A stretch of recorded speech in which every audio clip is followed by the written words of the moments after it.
On TV, on radio, and on your smartphone. This is TalkTV. Tonight on Piers Morgan Uncensored, King Charles sensationally slaps down Harry and Meghan with an eviction notice and pours salt in the wound by offering the keys to their cottage to Prince Andrew. Will he now banish the Sussexes from his coronation?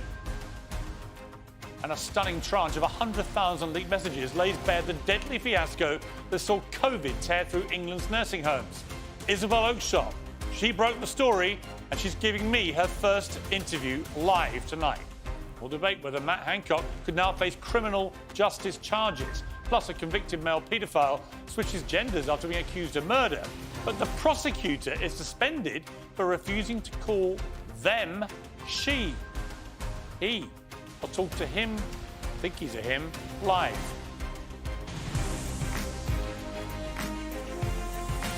Live from London, this is Piers Morgan Uncensored. Well, good evening from London. Welcome to Piers Morgan Uncensored. No matter what your views on lockdowns, the COVID pandemic was the defining health crisis of our time. The virus has killed almost 7 million people worldwide and 219,000 in Britain alone. Debate will rage for years about how many of those deaths could have been prevented by intelligent governance and better decisions. A public inquiry in the UK is creaking into action. It took more than a year just to agree its terms of reference. It's already cost up to £85 million and hasn't even started formal hearings. Sweden have already had theirs. It's done and dusted. What's happening here is scandalous. It smacks of an attempt to wrap deadly incompetence in red tape, suffocate public anger by attrition and delay. We don't need hindsight or inquiry to know that expensive and fatally negligent mistakes were made in Britain. We don't need hindsight and inquiry to know that Matt Hancock, our health secretary at the time, was utterly unsuited to the gravity of the job he faced. Nothing more than that was made more devastatingly clear than the tragedy in our care homes. A reminder, this is what Matt Hancock said about care homes in May 2020. Right from the start, it's been clear that this horrible virus affects older people most. So right from the start, we've tried to throw a protective ring around our care homes. Well, 3 days later, he said this.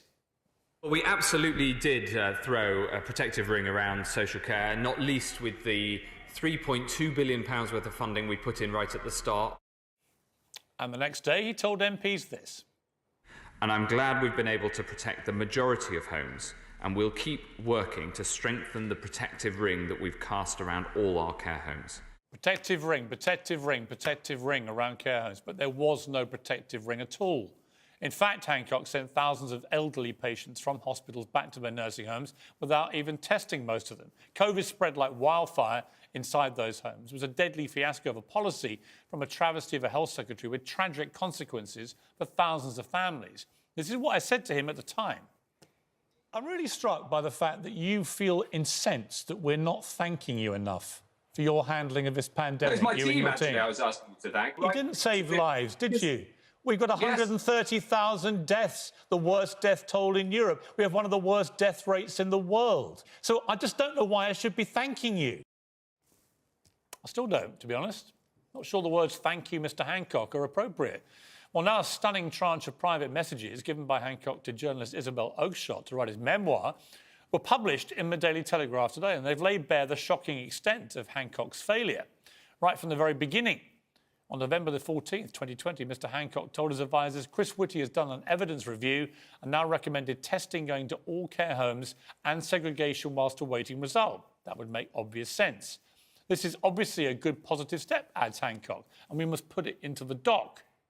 But later that same day, Hancock said this, "Tell me I'm wrong, but I would rather leave it out and just commit to test and isolate all going into care from hospital. I don't think the community commitment adds anything and it muddies the waters." Wow. Muddies the waters to not bother about people coming from communities into care homes, not testing them or even trying to. Extraordinary turn of phrase. The Chief Medical Officer's advice finally became government policy on August the 14th, 5 months later. Between the date of his advice and the date of Hancock finally taking that advice, 17,678 people died of COVID in care homes in England.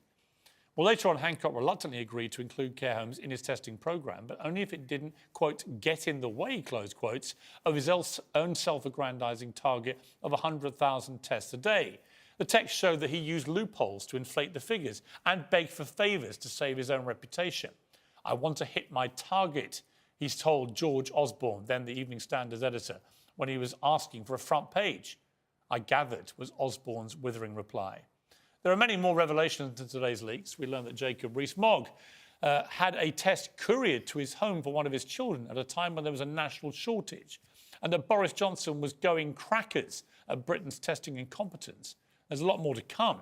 But we already have a very grim picture of a negligent health secretary whose vanity and arrogance by far exceeded his abilities. It now looks beyond doubt that that vanity and arrogance may have also cost many lives. Well, joining me now for her first interview about all this is the journalist at the centre of the COVID WhatsApp leak sensation, TalkTV's international editor, Isabel Oakeshott, along with TalkTV's political editor, Kate McCann, Daily Mirror associate editor, Kevin Maguire. Isabel, wow. When it dropped last night, 10:45, it was quite something to read all this, particularly for people like me who obviously were on air throughout this pandemic and involved in pretty heated discussions with people like Matt Hancock, in which, frankly, they lied through their back teeth about what was really going on. To see in their WhatsApp messages the cold, hard reality was shocking.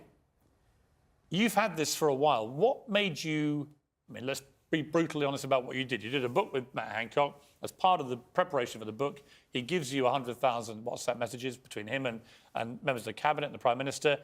You don't put them in the book. He says you signed an NDA to stop you using these, and you've now presumably broken the NDA, given these to the Daily Telegraph for publication. He says you've stolen them.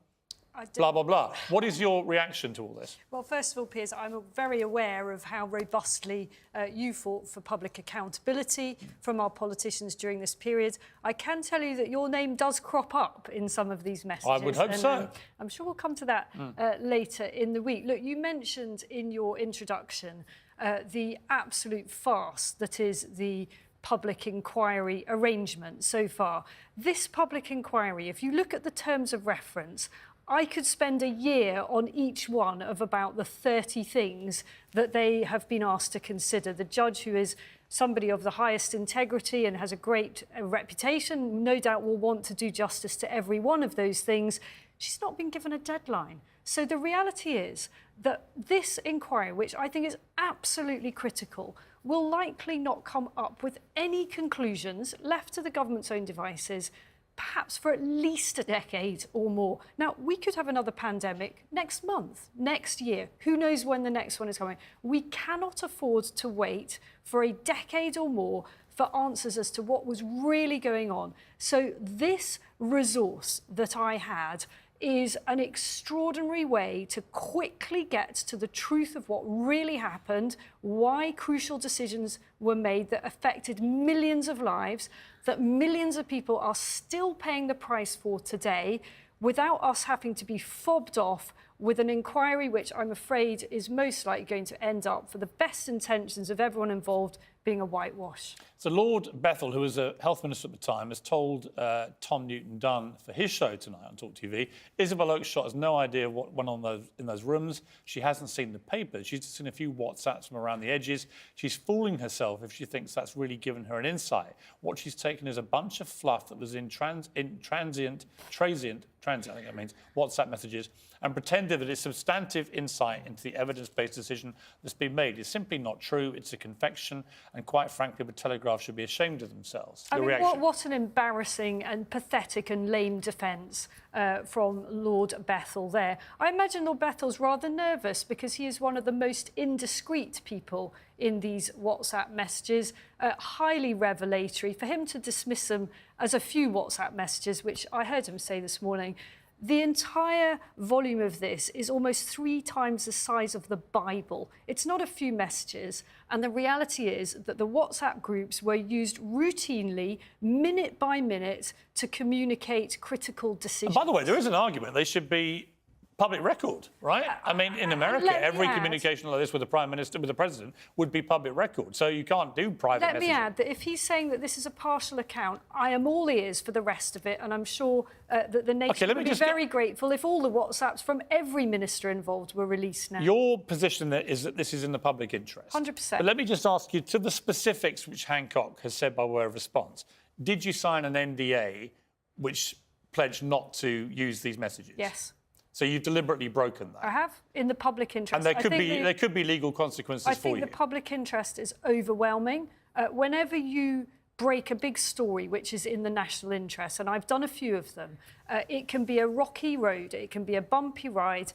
Look, I know that I'm going to get a few knocks over this. I'm prepared to do this because I think that the national interest is so utterly compelling. Another difficult question. The cynic would say, well, hang on, you've just done this memoir with this guy, which has enriched him, right? And in the memoir, you say that he's very persuasive and, you know, you thought he had good arguments and so on. Not a sign now of what you're now saying about it. And a cynic would say, well, come on, Isabel, you did this memoir with him. Why weren't you more honest? If you really felt this way, why not just pull away from writing the book with him and expose all this at the time, rather than allow this sham of a book to come out? No, it wasn't a sham. Well, he glossed over everything and made him out to be some kind of hero. I think that's quite unfair. I don't know whether you've read every word. I couldn't get through all of it. Well, even though it was so beautifully written by me. Actually, judging by the sales figures, nor did most people. I'm really happy. But my point being that... I'm really happy to address that question. Yeah, go on then. Because I think it is an important one. And the reality is I would, of course, not have put my name to anything that I thought was an untruth. The other reality is that there are nearly 3 million words in these WhatsApp messages.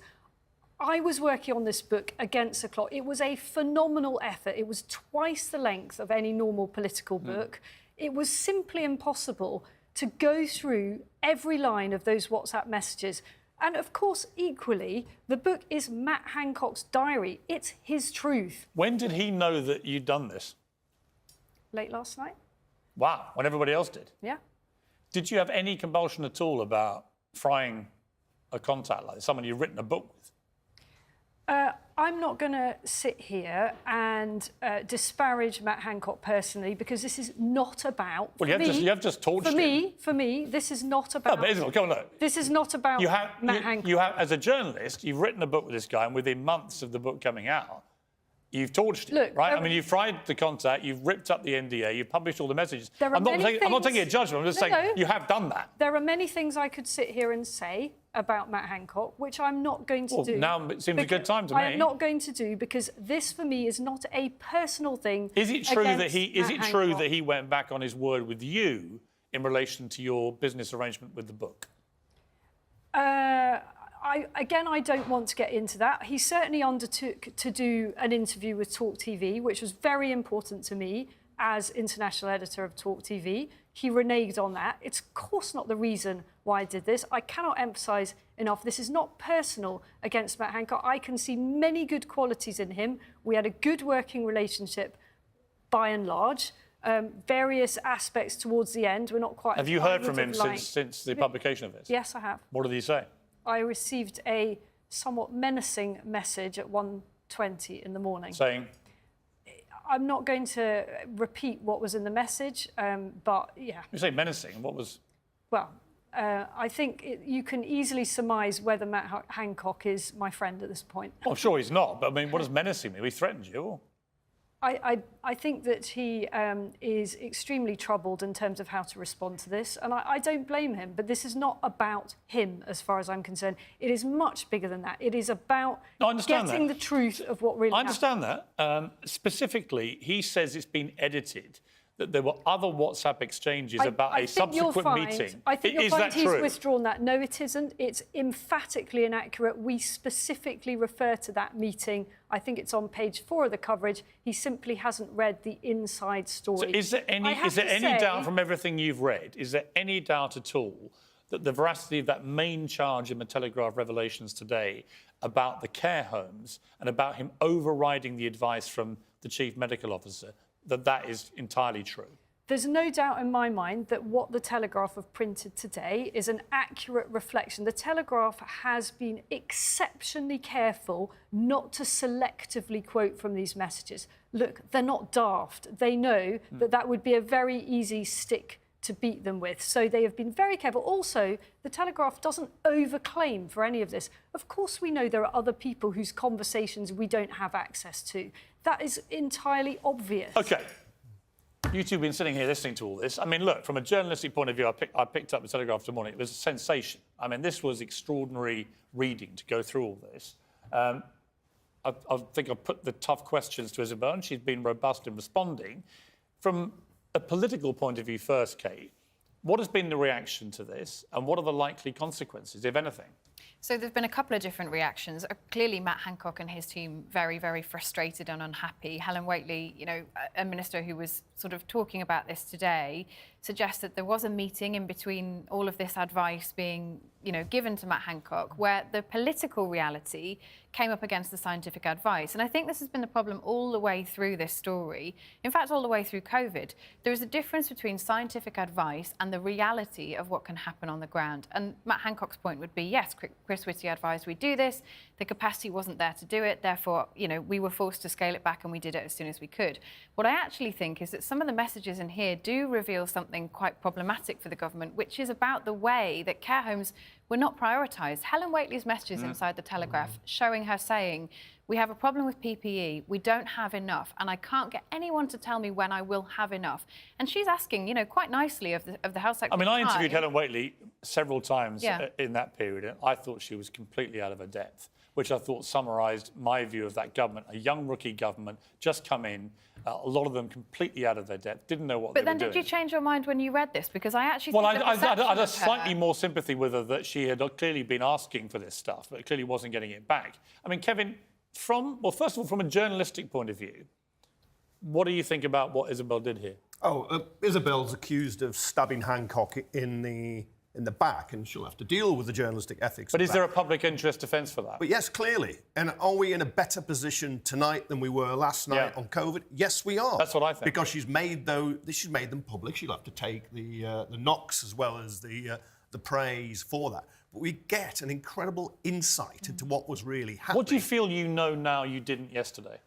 That Hancock didn't follow always the scientific advice. Yes, he was guided by it at times, and you can accept, right, COVID appears almost from a clear blue sky. It's a huge catastrophe, a real challenge. You're making decisions in real time with resource limitations, you haven't got the organisation right. So mistakes will be made, but because of some of those mistakes, people died. They died. I mean, and we can't get away from that. And by the way, in care homes, thousands and thousands of people died. I know people who lost their relatives, who lost their mother, their father in care homes. And Piers, I can see this is very inconvenient for Matt Hancock because he wants to reinvent himself as a lad larking around on reality TV, no doubt doing a lot of gigs, you know, at dinners and so on, and getting paid. Well, people aren't going to be laughing now. Well, they're not. When they realise. One person who definitely won't be laughing is the owner of Crabtree Care Homes, David Crabtree. David, we've spoken many times throughout the pandemic and again in the last few months. What is your reaction to these revelations about Matt Hancock in particular in the Telegraph?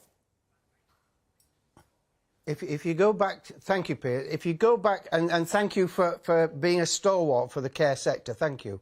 If you go back to your opening section where he was speaking, he said from the very start, well, from the very start, he lied. And he lied, and he lied, and he continues to lie. It's not that we got things wrong. Pandemic was new to everyone. It's that he lied after the event and continues to lie. And what happens with his lies and all of this publicity is he re-invokes all the anger and upset, the loss of life, the relatives. He risked, it wasn't just the elderly, he was risking the mother of two that was coming to work at 7 o'clock with no PPE. Everything this man does is characterised by an inadequate sociopath. Everything he does, if you look it up, there's his characteristic. I wish to goodness he would just disappear because he's managed to destroy his own career, his relationships. I cannot tell you how incensed the care sector is every time this man's name is mentioned. Yeah. No, I know. I've heard it from them myself. Kate, lots of people's names are in these WhatsApp messages. You know, Boris Johnson's there, liberally. Rishi Sunak, we're told, is in a lot of them too. Isabel, you can confirm that? Yeah, absolutely. So the current Prime Minister is, I mean, they must all be on tenterhooks, right? Waiting for the next instalment tonight. With all the revelations this afternoon that apparently we only follow, for example, what Scotland did in relation to kids wearing masks and stuff because they didn't want to, you know, make a problem with Nicola Sturgeon in Scotland, which seems to me an extraordinary revelation. Never mind anything else. Yeah, I think it is. And actually, it's a point, you raise a point that's going to be a much bigger issue for Westminster now, and it's going to have huge repercussions. Today, at the lobby briefing for journalists after Prime Minister's questions, the questions were repeatedly about how do ministers use their phones? Are they using deletion on WhatsApp as a regular thing? You said that they should be held to account, that those messages should be public record. They are, Piers. They are public record, except from who is checking that that happens right now? And the Prime Minister's spokesman was asked that today, and he said, well, there is a policy on this. You are actually, as a minister, if you are discussing policy, you're allowed to do that on WhatsApp, but you have to then ensure that it is recorded so that any official decision which is not allowed to be made on WhatsApp but can be discussed is then there as public record. At the moment, I'm not sure that the government can guarantee comfortably that that is happening. I'm sure they can't. Isabel, are there revelations to come which could cause the current Prime Minister problems? I think that the current Prime Minister, in his capacity as Chancellor, was doing what Chancellors should do and protecting the public purse. Nothing damaging about him. I don't want to comment on what's to come up. I'm sure you'll understand that. But I think that this issue that you raise about the use of WhatsApps goes to the heart of why it's so important for people to see the way decisions were made, the casualness, the informality of, you know, a few mates in incredibly powerful positions with a thumbs up or thumbs down deciding the fate of millions of people. Look, you can, under certain circumstances, get them under a freedom of information request, but it's worth saying Lord Bethell, the health minister at the time, who's had to go at Isabel can stick up for herself, he lost a lot of his WhatsApp messages on COVID contracts when he was transferring phones. It wasn't quite Wagatha Christie, the phone going over the side of a boat, but nevertheless, those messages have been lost forever. So when he has a go at other people, I think, hang on, Bethel, some of your messages have gone already. No, it's government by WhatsApp now. Tony Blair used to be by sofa. It's shifted. Is everyone, Kate, in Westminster basically waiting for the Telegraph to drop tonight? Yeah, I think people are, and they will be probably for some time. But I do think that this goes beyond, as we're saying here, it's beyond Matt Hancock. It's about how policy is made in this country. And I think it's about the fact that a lot of these decisions, when you read them, you may not look at them and think, wowza, there's the smoking gun. But actually, it's more subtle than that. It's about the way that these decisions were made. Listen, I just remember the certainty that Hancock was saying we put a protective ring around care homes. He did not put a protective ring around care homes. He let a lot of people back from hospital without testing them, where hospitals were rife with COVID. He let anyone from the community come and go, including the carers, including family members to start with, and so on. The whole thing was total chaos. And that was the point your guest was making, which was seemingly, and I don't know whether he believes this, I don't want to speak for him, but if actually the government had been honest and said, we can't do this yet, we would love to, we're going to try as soon as we can. Well, let's ask David Crabtree that very question. David, had you known these issues that the government and we're now reading about, you would have presumably acted differently. You don't need to be a scientist to know that you don't admit potentially infected people into a care home when Professor Vallance in January said these would be breeding grounds, and we watched it across Italy and France before it arrived at our doorstep. We already knew to shut the door, to try and minimise. We accepted that this was, you know, there was a pandemic on and nobody had any PPE or whatever. We did the best we could, and we accept that errors were made. What is the anger is invoked because they now lie to cover it up. We would have coped as we would cope with diarrhoea and sickness, with flu epidemic, with all the others that we normally associate through winter. We're not stupid. We've been doing it a long time. We don't need a scientist. What we do need is truth. Factual, we don't have enough, this is what we're going to do, we're going to try and help you. Don't lie to us and say that you put a ring of protection around us. David, how many people did you lose in the pandemic from COVID? We lost 18 over 2 homes. That's just us. But across Bradford, we lost thousands. Absolutely shocking. It was shocking. David, thank you for your passion. You're always... And the relatives couldn't go in. Yeah. Nobody could see anybody. So people were losing their loved ones without seeing them. It was awful. I know a good friend of mine who had to say goodbye to her beloved mother on FaceTime in a care home when it ripped through the care home. I mean, imagine that. I still haunts me to this day thinking about it. David, thank you very much indeed for joining me. Thank you, Isabel. If we could just get an apology off Mr. Hancock, that would do us. You know what? I think you've got more chance, honestly, of him handing back the money from eating kangaroo testicles in the jungle. But a good idea, David. Isabel, I think it's a fantastic scoop. There's an argument to be had about whether it's all in the public interest. I think it's overwhelming in the public interest. And so I'm looking forward to reading more revelations. Thank you. So I think congratulations are in order to you for exposing this, frankly. Kate, thank you very much for joining me. That's going to be interesting to see the reaction tomorrow as more revelations come out tonight. And Kevin, you're staying with me. Thank you. You've got the short straw. Are you two in mourning, by the way, in black for Hancock's career? Or? Yeah, accidental. Good to see you. Well, next tonight, they're out. King Charles has evicted Harry and Meghan from their UK home, Frogmore Cottage. The couple has confirmed that tonight. Will they now also be banned from the coronation? We'll debate that next.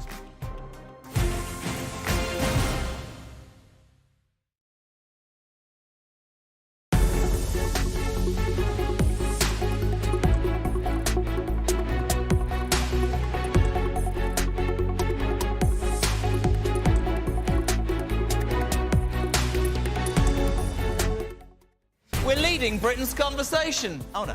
With the People's Channel. No, already used. Every Little Helps. For God's sake, is nothing original anymore. It's finger-licking good. I'm loving it. Look, let's be honest. We don't have any fancy speechwriters here, but we do, and I promise you, discuss the issues that matter to you. Yes, I'm back. TalkTV, not with Morgan, just before him. Monday to Thursday at 7 p.m. Join me. Just do it. Well, that one too.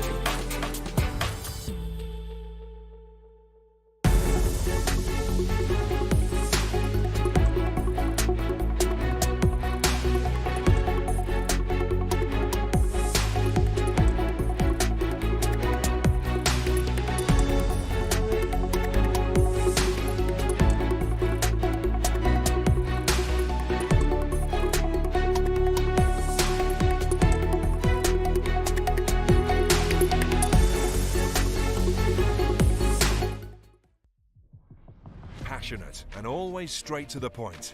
World-class broadcaster Vanessa Feltz is on TalkTV every night of the week. From politics to pop culture, there's no subject she shies away from. And remember, if you're thinking about it, we're talking about it. Join Vanessa Feltz on TalkTV every day from 4 p.m.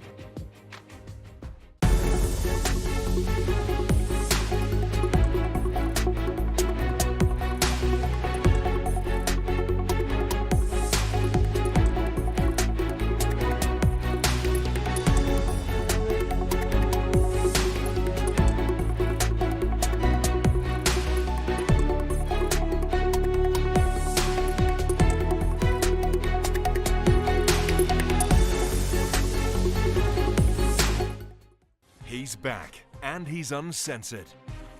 Debating the breaking news and talking to the biggest names. Piers Morgan is live every week with a host of stars.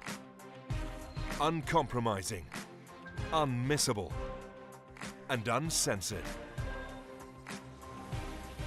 And remember, if you're thinking it, we're talking about it. Piers Morgan, Uncensored, Monday to Thursday at 8 p.m. on TalkTV.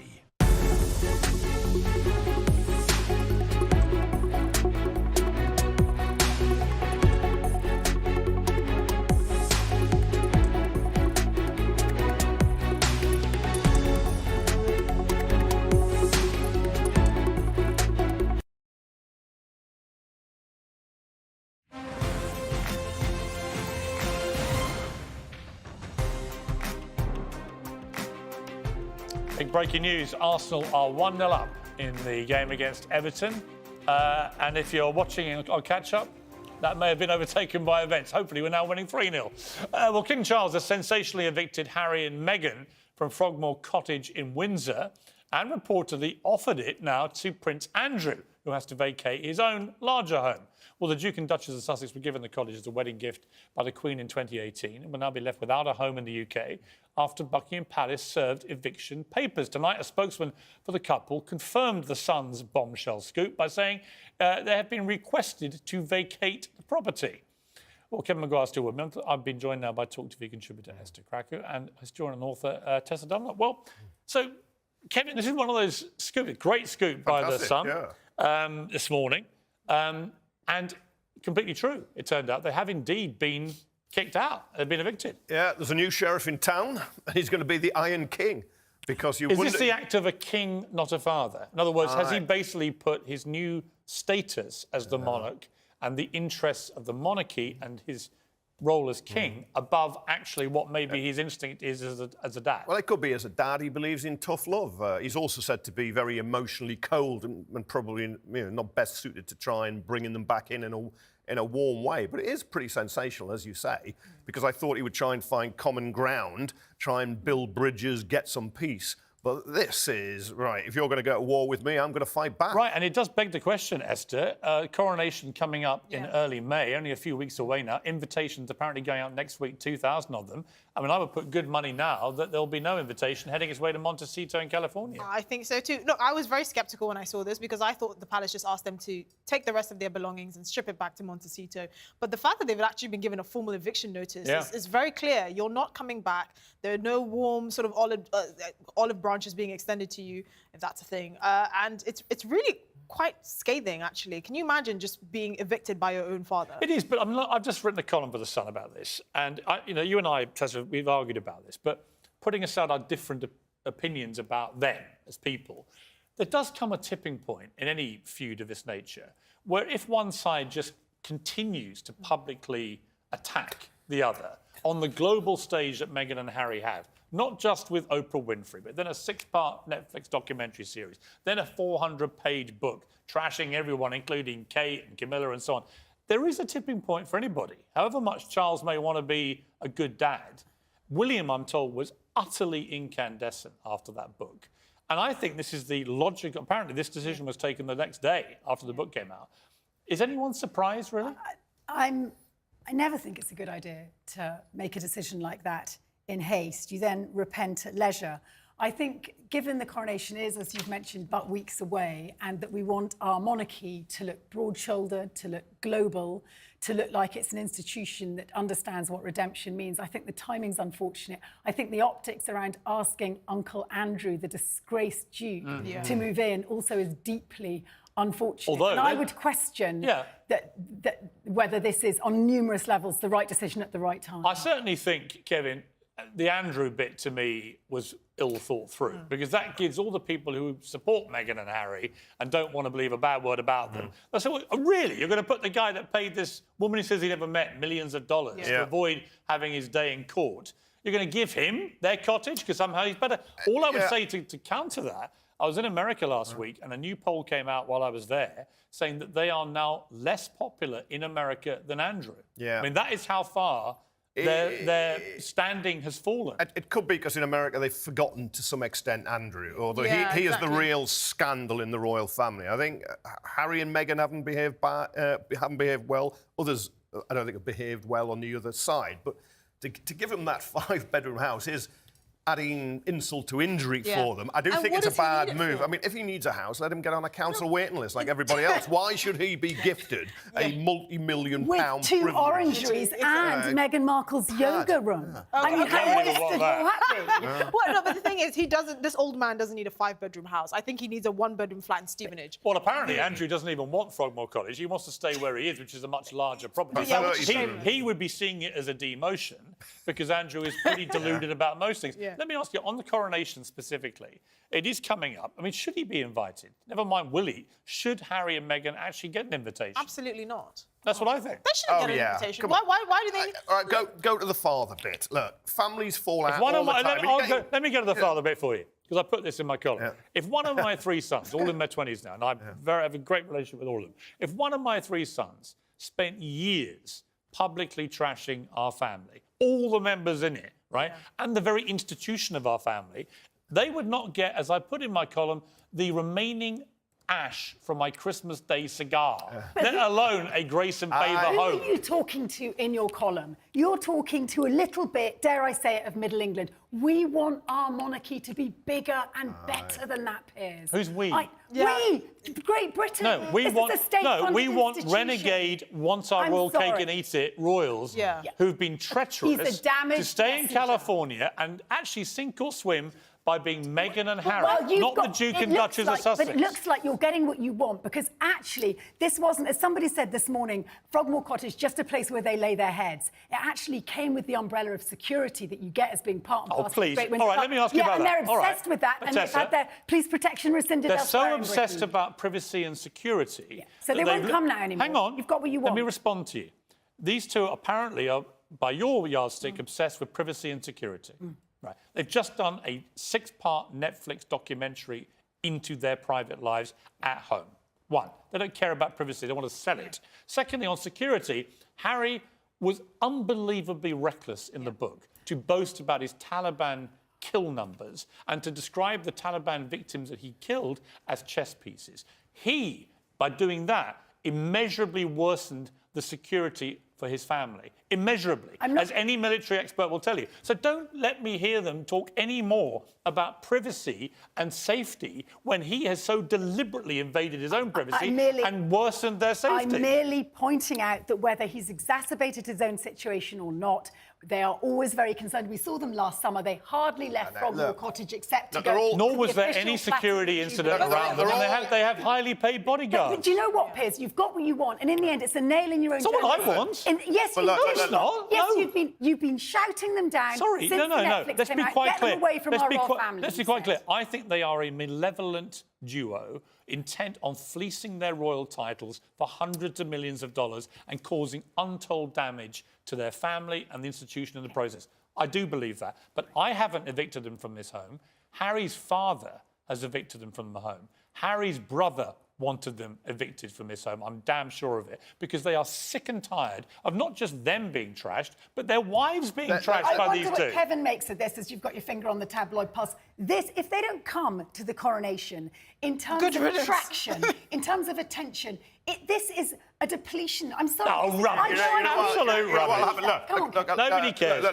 Look, there's grotesque inequality out here and unfairness when these houses are standing empty in a country with a homelessness crisis. But if they're not there at the coronation, they won't be missed. No. In truth, the event will just... It's the other way round. If they are there, they become a massive distraction. And by the way, if I were William and Charles and Kate and Camilla, I wouldn't trust a pair of them as far as I could throw them. You've got to remember, Harry went to Prince Philip's funeral, and he then went and had a private conversation with Charles and William immediately afterwards at the scene of the funeral.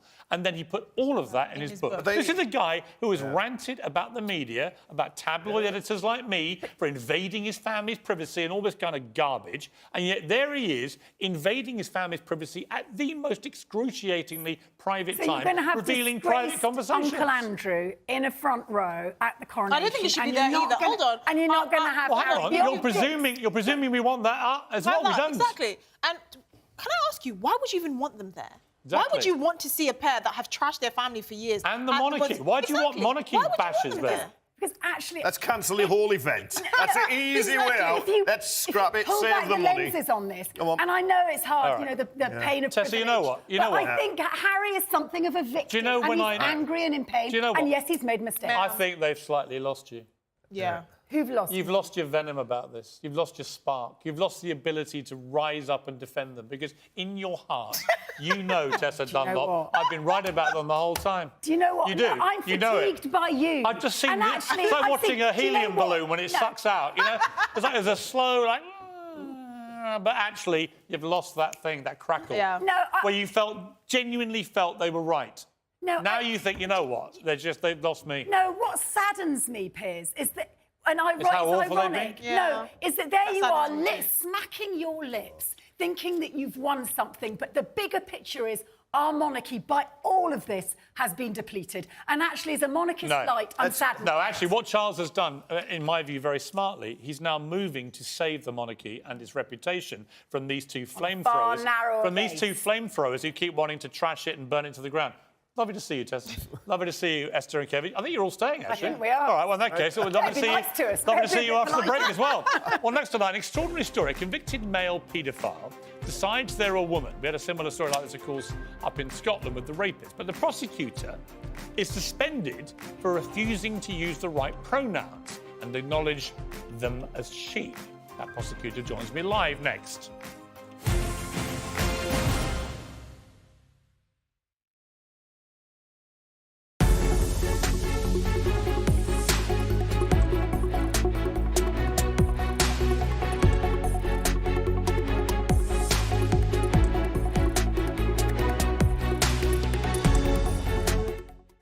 We're leading Britain's conversation. Oh, no.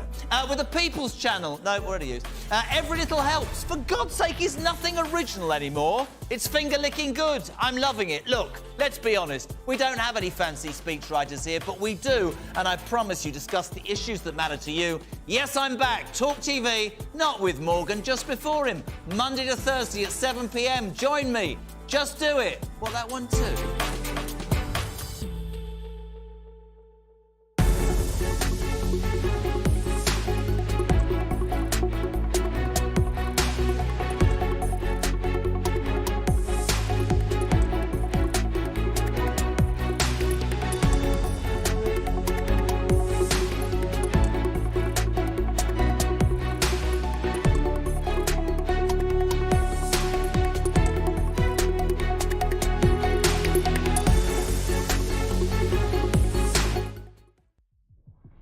Passionate and always straight to the point. World-class broadcaster Vanessa Feltz is on TalkTV every night of the week. From politics to pop culture, there's no subject she shies away from. And remember, if you're thinking about it, we're talking about it. Join Vanessa Feltz on TalkTV every day from 4 p.m.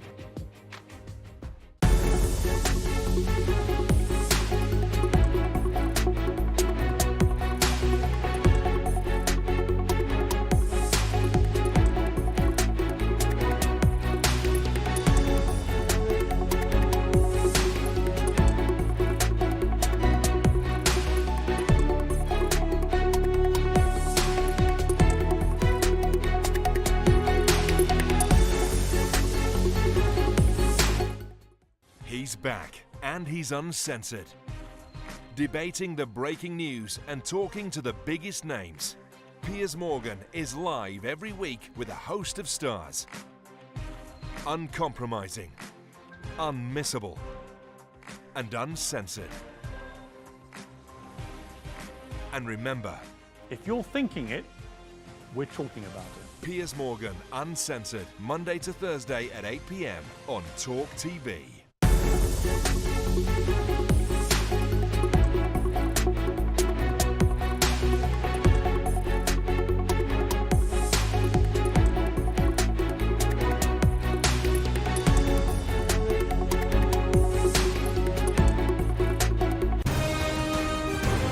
This is TalkTV.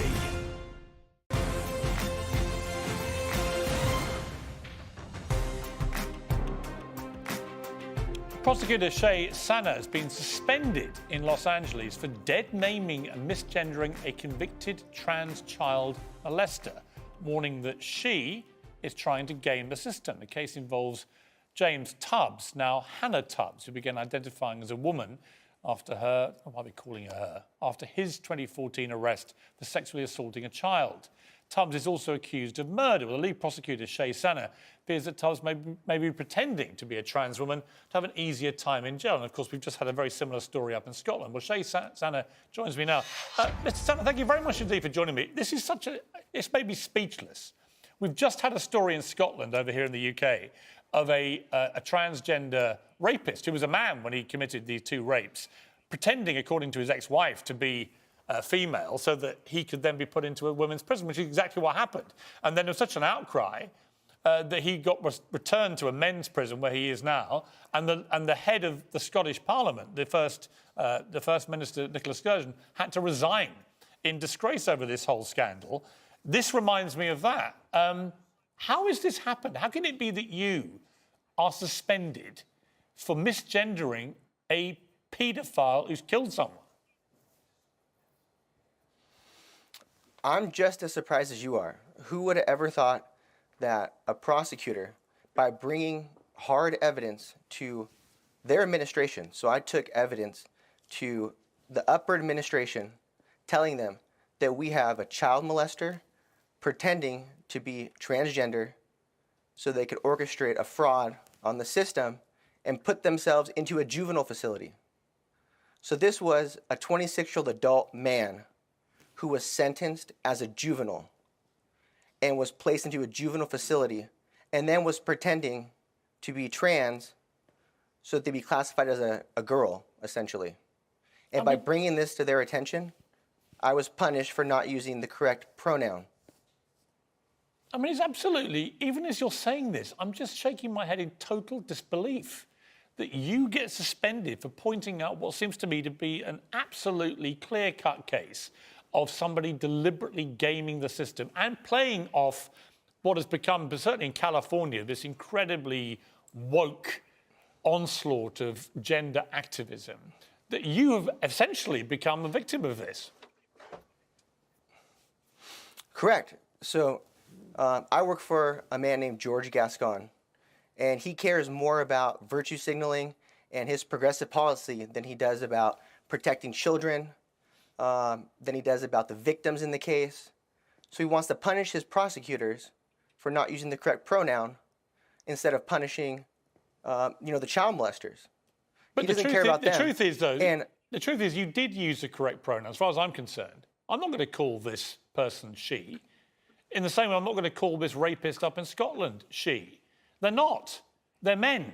They're men abusing the system so they can be put into female facilities so that they can potentially prey on women again. It seems to me completely obvious that's what they're doing. And they get a softer time, of course, in a women's prison if they can be successful. Exactly. And when I say correct, I mean their preferred pronoun. So because I hurt or may have hurt a child molester's feelings, Gascon wants to punish me. It's incredible that we are even in a world... knows what happened. Look, Shay, it's incredible to me. We're even in a world where a convicted killer, robber, paedophile has the brass neck to demand the use of any preferred pronoun. And that then a legal system led by a DA in LA County goes along with this nonsense. Right, it's crazy. And the most ironic part is that the murder child molester isn't the offended party here. It's the members of Gascon's executive team. They were offended for this child molester, and they're the ones that filed the complaint and had me suspended. So I didn't even offend the child molester. I offended Gascon.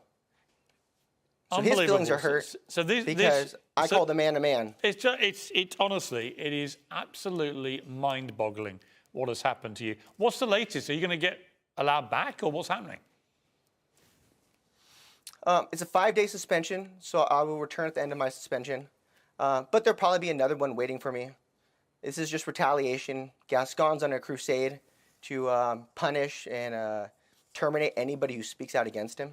Well, you know what? I admire your honesty and I admire your guts, because James Tubbs is a man and he's not going to be called she or they or them by me ever. Thank you very much indeed, Shay Senna. I appreciate you joining me. Hey, thank you for having me. I keep saying the world's gone mad. This is completely nuts. Yeah, there's usually a bit more to it, though, isn't there? Yeah. And I think there is in this case and other accusations. If it was just as explained, yes. Although I noticed the Daily Mail, the Mail website, referred to James Straw Hannah as she. Why? Well, because if that's how somebody wants to be called, that's it. No, where you put them in. It's not, though, is it? Because when I've said I want to be called hot, hotter, hottest, or hottest man in the world, nobody goes along with it. That's my preferred pronoun. No one agrees. No. Now you're being ridiculous. Now you're being ridiculous. All right, take a break. Come back and talk about this, and also about Jeremy Clarkson, who has now been let go by ITV. I know that feeling. Involving a conflict with Meghan Markle. I know that feeling too. So we'll talk about that after the break.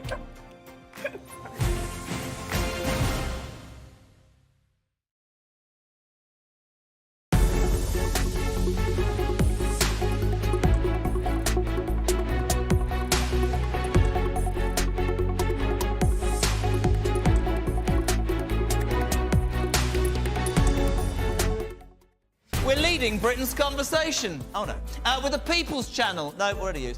Every little helps. For God's sake, is nothing original anymore. It's finger-licking good. I'm loving it. Look, let's be honest. We don't have any fancy speechwriters here, but we do, and I promise you, discuss the issues that matter to you. Yes, I'm back. TalkTV, not with Morgan, just before him. Monday to Thursday at 7 p.m. Join me. Just do it. Well, that one too.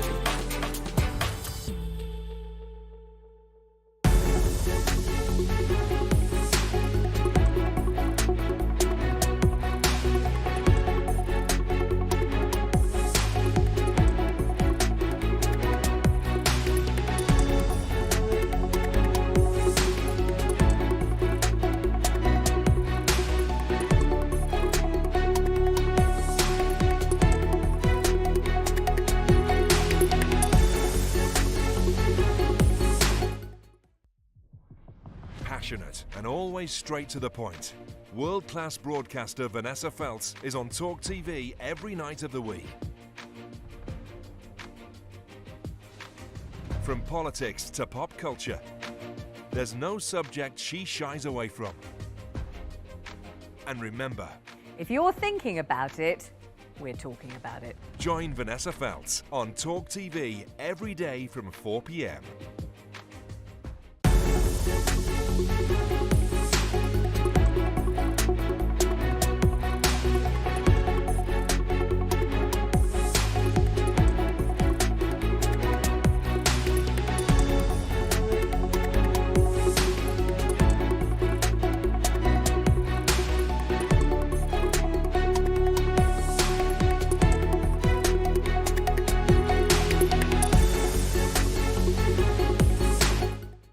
He's back, and he's uncensored. Debating the breaking news and talking to the biggest names. Piers Morgan is live every week with a host of stars. Uncompromising, unmissable, and uncensored. And remember, if you're thinking it, we're talking about it. Piers Morgan, Uncensored, Monday to Thursday at 8 p.m. on TalkTV.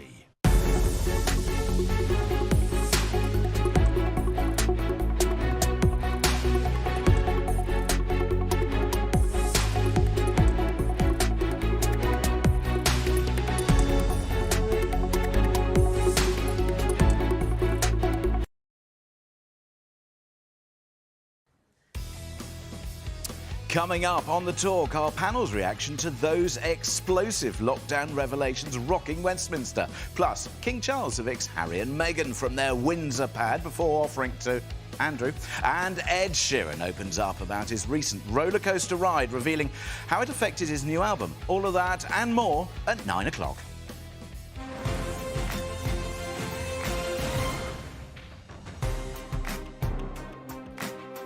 Welcome back, Esther, Tessa and Kevin. We're missing one of our regular pack members, Ava Santini. She's actually at the Emirates Stadium tonight as an Everton fan with her dad and just sent me this message on WhatsApp. Poor Ava, having a terrible night as my beloved Arsenal crush Everton to pieces. Anyway, enjoy your evening, Ava. We left on a cliffhanger about Jeremy Clarkson. So apparently there's an updated statement from ITV saying, well, we've recorded the next series, and as with all series, we won't make any more decisions until after that. So they're slightly hedging their bets. They're not actually saying Clarkson is cancelled. I guess the question is, should he be? It's so inflammatory, that word cancelled. Can I just extract it from your mouth? No. It's so unhelpful. You're literally looking at somebody. You're literally looking at somebody who was cancelled.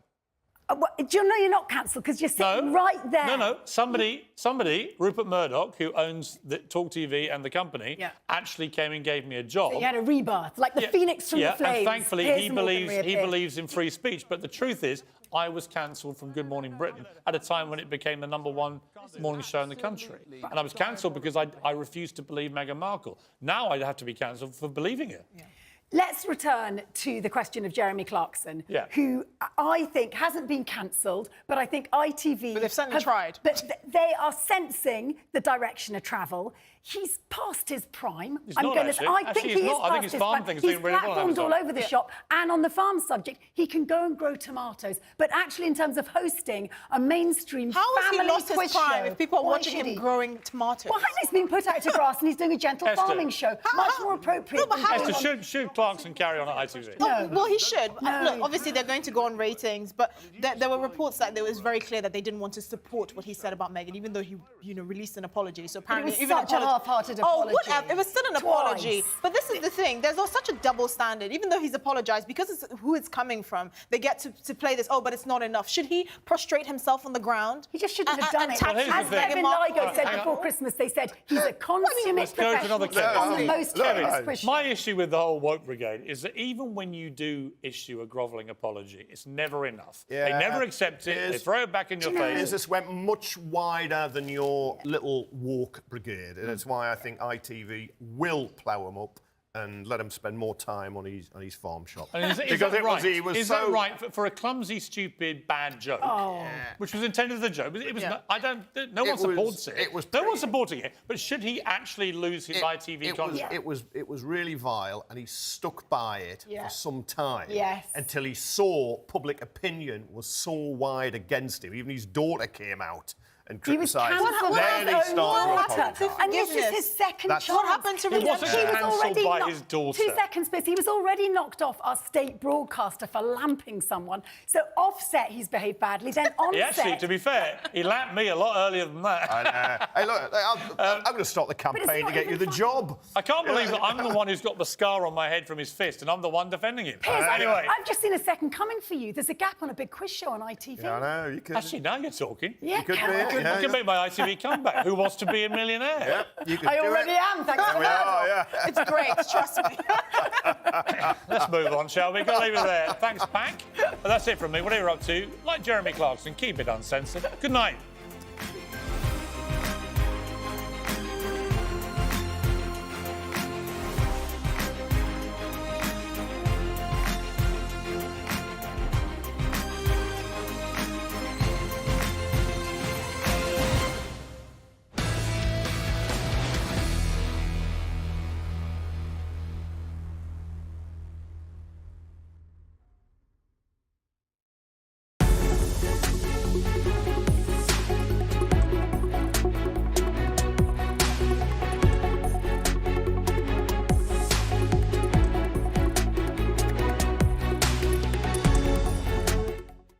We're leading Britain's conversation. Oh, no. With the People's Channel. No, already used. Every little helps. For God's sake, is nothing original anymore. It's finger-licking good. I'm loving it. Look, let's be honest. We don't have any fancy speechwriters here, but we do, and I promise you, discuss the issues that matter to you. Yes, I'm back. TalkTV, not with Morgan, just before him. Monday to Thursday at 7 p.m. Join me. Just do it. Well, that one too.